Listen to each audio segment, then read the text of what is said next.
Hello bachcho, let's read out the questions. Questions is an alpha particle mass 4 AMU and singly charged sulfur ion mass 32 AMU are in still.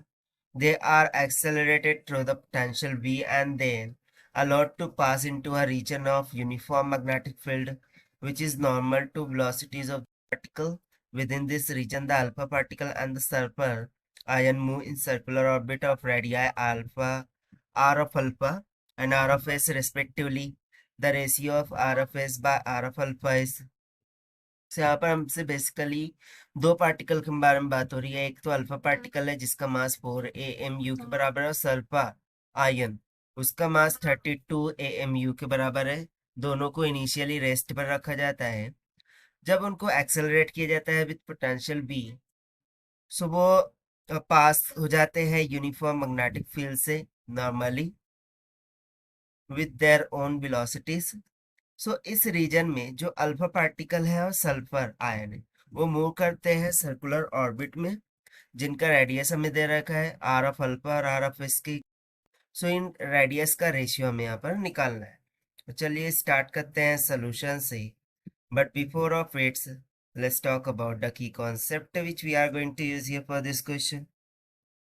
So for a charged particle projected into uniform magnetic field, the radius of path can be given by the formula r is equals to under root of 2mqv divided by q times of b, जहां पर q charge को indicate करता है, मास हो जाएगा, v potential हो जाएगा। सो बस इसी फॉर्मूले का हमें यहाँ पर यूज करना था। सो यदि मैं इस फॉर्मूले को रीअरेंज करूं like taking q B inside of the under root, r would be equals to under root में क्या हो जाएगा 2 times of m times of q times of v divided by q square B square.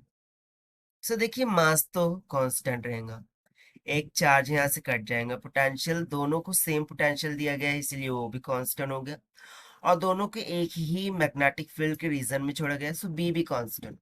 यानी कि सभी terms को यहाँ पर कांस्टेंट करने पर जो रेडियस है वो किसके प्रोपोर्शनल मिल जाएगा, अंडर रूट ऑफ। ओके, यहाँ पर मास जो है तो दोनों के लिए यानी कि अल्फा पार्टिकल और सल्फर आयन के लिए डिफरेंट है, सो मास यहाँ पर कांस्टेंट नहीं होगा, यानी कि जो रेडियस है वो under root of mass by charge इसके प्रोपोर्शनल में हो जाएगा।